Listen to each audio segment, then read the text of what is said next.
Hi hello welcome back to my YouTube channel. ನಾನು ನಿಮ್ಮ ಪ್ರೀತಿಯ ಮಂಜುನಾಥ್ ವರ್ಷ. ಇವತ್ತು ನಾನು ಮಾವಿನಕಾಯಿ ಚಿತ್ರಾನ್ನ ಯಾವ ಥರ ಮಾಡೋದು ಅಂತ ತೋರಿಸ್ಕೊತಾ ಇದ್ದೀನಿ. ಅದಕ್ಕೆ ಎಲ್ಲ ಏನೇನು ಹಾಕಬೇಕು ಅಂತಲೂ ಹೇಳ್ತೀನಿ ಒನ್ ಬೈ ಒನ್ನು. ಮತ್ತು ಹುಳಿ ಮಾವಿನಕಾಯಿ ಬೇಕು ಇದಕ್ಕೆ ಮಾಡೋದಕ್ಕೆ, ಚಿತ್ರಾನ್ನ ಮಾಡೋದಕ್ಕೆ. ಹುಳಿ ಥರ ಇದ್ದರೆ ತುಂಬ ಚೆನ್ನಾಗಿರುತ್ತೆ. ಅಂದರೆ ತುಂಬ ಹುಳಿನೂ ಬೇಡ, ಸ್ವಲ್ಪ ಸಪ್ಪೆನೂ ಬೇಡ, ಆ ಥರ ಇರಲಿ.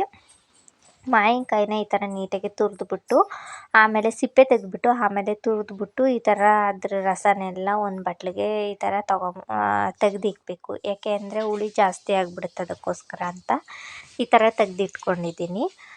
ಹುಳಿ ಜಾಸ್ತಿ ಆಗಿಬಿಟ್ರೆ ಆಮೇಲೆ ಚಿತ್ರಾನ್ನ ತಿನ್ನೋದಕ್ಕೆ ಆಗೋಲ್ಲ, ಅಷ್ಟು ಹುಳಿ ಆಗಿಬಿಡುತ್ತೆ. ಈ ಥರ ಫಸ್ಟಿಗೆ ನಾವು ರಸ ತೆಗೆದು ಇಕ್ಕೋದ್ರಿಂದ ಚಿತ್ರಾನ್ನ ಹುಳಿ ಆಗೋಲ್ಲ. ಮಾಮೂಲಿ ಯಾವ ಥರ ಚಿತ್ರಾನ್ನ ಇರುತ್ತಲ್ಲ ಆ ಥರನೇ ಅನಿಸುತ್ತೆ. ಮೊದಲಿಗೆ ಫಸ್ಟು ಒಂದು ಬಾಣಲಿಗೆ ಎಣ್ಣೆ ಹಾಕ್ಕೋಬೇಕು. ಆಮೇಲೆ ಫಸ್ಟ್ ಕಡಲೆ ಬೀಜನ ಹಾಕ್ಕೋಬೇಕು. ಕಡಲೆ ಬೀಜನ ಸ್ವಲ್ಪ ಬ್ರೌನ್ ಹತ್ತೋವರೆಗೂ ಚೆನ್ನಾಗಿ ಹುರ್ಕೋಬೇಕು. ಹುರ್ಕೊಂಡಿದ್ದಾದಮೇಲೆ ಅದನ್ನು ಒಂದು ಪ್ಲೇಟ್ಗೆ ಅಥವಾ ಬಟ್ಲಿಗೆ ತೆಗ್ದಿಡ್ಬೇಕು ಅದನ್ನು. ಏಕೆ ಅಂದರೆ ಅದು ಹಂಗೆ ಬಿಟ್ಬಿಟ್ರೆ ಅದೆಲ್ಲ ಈರುಳ್ಳಿ ಎಲ್ಲ ಹಾಕಿದಾಗ ಮತ್ತು ಇದು ಮಾವಿನಕಾಯಿ ತುರಿದಿರೋದೆಲ್ಲ ಹಾಕಿದಾಗ ಸ್ವಲ್ಪ ಮೆತ್ತಗಾಗ್ಬಿಡುತ್ತೆ, ತಿನ್ನೋದಕ್ಕೆ ಚೆನ್ನಾಗಿರಲ್ಲ.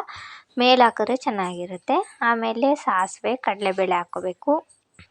ಅದು ಕೂಡ ಸ್ವಲ್ಪ ಇದಾಗೋ ಥರ ಬೇಯಿಸ್ಕೋಬೇಕು, ಅಂದರೆ ಬ್ರೌನ್ ಕಲರ್ ಬರೋ ಥರ.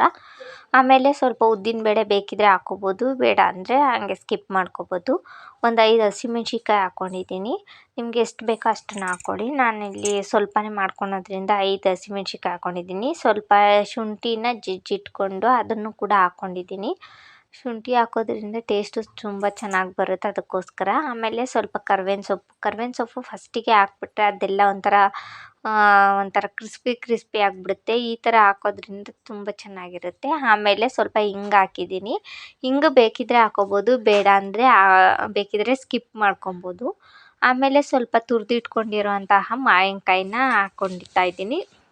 ಅದು ಸ್ವಲ್ಪ ಹಸಿ ವಾಸನೆ ಹೋಗೋ ತನಕ ಚೆನ್ನಾಗಿ ಈ ಥರ ಫ್ರೈ ಮಾಡ್ಕೋಬೇಕು. ಲೋ ಫ್ಲೇಮಲ್ಲಿ ಇಟ್ಬಿಟ್ಟು ಫ್ರೈ ಮಾಡ್ಕೋಬೇಕು ಇದು ಮಾವಿನಕಾಯಿ ಹಾಕಿದ್ಮೇಲೆ.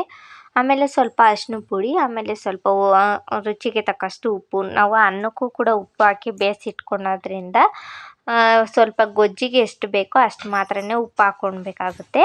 ನಾನು ಇಲ್ಲಿ ಸ್ವಲ್ಪನೇ ಹಾಕ್ಕೊಂಡಿದ್ದೀನಿ. ನೀವು ನೋಡ್ಕೊಳ್ಳಿ, ನಿಮ್ಮ ಯಾವ ಅಳತೆಗೆ ತೊಗೊಳ್ತೀರೋ ಆ ಅಳತೆಗೆ ಹಾಕ್ಕೊಂಡು ಉಪ್ಪನ್ನ ಹಾಕ್ಕೊಳ್ಳಿ. ಆಮೇಲೆ ಇದೆಲ್ಲ ಚೆನ್ನಾಗಿ ಲೋ ಫ್ಲೇಮಲ್ಲಿ ಸ್ವಲ್ಪ ಎಣ್ಣೆ ಬಿಟ್ಕೊಳ್ಳೋ ತನಕ ಚೆನ್ನಾಗಿ ಫ್ರೈ ಮಾಡ್ಕೋಬೇಕು.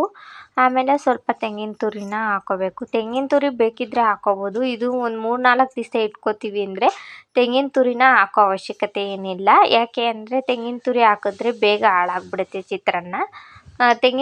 ತುರಿ ಹಾಕಿಲ್ಲ ಅಂದರೆ ನೀವು ಬೇಕಿದ್ದರೆ 15 ದಿವಸ 20 ದಿವಸ ಆ ಥರ ಇಟ್ಕೊಂಡು ತಿನ್ಬೋದು ಮಾವಿನಕಾಯಿ ಚಿತ್ರಾನ್ನ, ಏನೂ ಆಗೋದಿಲ್ಲ. ಅದಕ್ಕೋಸ್ಕರ ಹೇಳ್ತಾ ಇದ್ದೀನಿ. ಬೇಕಿದ್ದರೆ ಹಾಕ್ಕೊಳ್ಳಿ, ಬೇಡ ಅಂದರೆ ಪರವಾಗಿಲ್ಲ. 2-3 ದಿವ್ಸಕ್ಕೆ ಆಗೋದಾದರೆ ತೆಂಗಿನಕಾಯಿ ಹಾಕ್ಕೋಬೋದು. ಆಮೇಲೆ ನಾನು ಫಸ್ಟಿಗೆ ಬೇಯಿಸಿಟ್ಕೊಂಡಿದ್ದೆ ಸ್ವಲ್ಪ ಸೋನಾ ಮಸೂರಿ ಅಕ್ಕಿನ, ಅದನ್ನು ಕೂಡ ಇವಾಗ ಚಿತ್ರಾನ್ನಕ್ಕೆ ಹಾಕಿ ಮಿಕ್ಸ್ ಮಾಡಿ ತೋರಿಸ್ತೀನಿ. ಆಮೇಲೆ ಸಪ್ರೇಟಾಗಿ ಎತ್ತಿಟ್ಕೊಂಡಿದ್ನಲ್ಲ ಕಡಲೆಬೀಜ, ಅದನ್ನು ಕೂಡ ಇವಾಗ ಮೇಲೆ ಹಾಕಿ ತೋರಿಸ್ತಾ ಇದ್ದೀನಿ. ಆಮೇಲೆ ಸ್ವಲ್ಪ ಕೊತ್ತಂಬರಿ ಸೊಪ್ಪು ನೀವು ಆವಾಗಲೇ ಬೇಕಿದ್ದರೂ ಹಾಕ್ಕೋಬೋದು, ಆಮೇಲೆ ಬೇಕಿದ್ದರೂ ಹಾಕ್ಕೋಬೋದು. ಆಮೇಲೆ ಹಾಕ್ಕೊಂಡ್ರೆ ತುಂಬ ಚೆನ್ನಾಗಿ ಬರುತ್ತೆ ಟೇಸ್ಟು. ನೋಡಿ, ಕಲರ್ ಕೂಡ ತುಂಬ ಚೆನ್ನಾಗಿದೆ ಮತ್ತು ಟೇಸ್ಟ್ ಕೂಡ ತುಂಬ ಚೆನ್ನಾಗಿರುತ್ತೆ. ನೀವು ಒಂದು ಸತಿ ಟ್ರೈ ಮಾಡಿ ನೋಡಿ.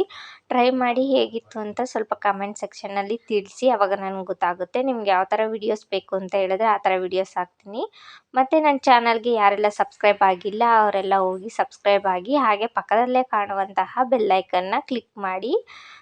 ಇದು ಮಾವಿನಕಾಯಿ ಚಿತ್ರಾನ್ನ ತುಂಬ ಸೂಪರಾಗಿದೆ. ನೋಡಿ, ಮಾಡಿಕೊಂಡು ತಿಂದ್ಬಿಟ್ಟು ನನಗೆ ಕಮೆಂಟ್ ಸೆಕ್ಷನ್ನಲ್ಲಿ ತಿಳಿಸಿ. ನೋಡಿ, ಇಷ್ಟೇ, ತುಂಬ ಚೆನ್ನಾಗಿ ಬರುತ್ತೆ. ಸೋನಾ ಮಸೂರಿ ಅಕ್ಕಿ ತೊಗೊಂಡ್ರೆ ಈ ಥರ ಉದ್ದುದ್ರಾಗಿ ಬರುತ್ತೆ. ನೀವು ಡಿಪೋ ಅಕ್ಕಿ ಅಂದರೆ ಸೊಸೈಟಿಲೆಲ್ಲ ಕೊಡ್ತಾರಲ್ಲ ಆ ಅಕ್ಕಿ ತೊಗೊಂಡ್ರೆ ಇಷ್ಟು ಉಡುಡಿಯಾಗಿ ಬರೋಲ್ಲ. ಒಂದೊಂದು ಬರುತ್ತೆ, ಒಂದೊಂದು ಸತಿ ಬರೋದಿಲ್ಲ.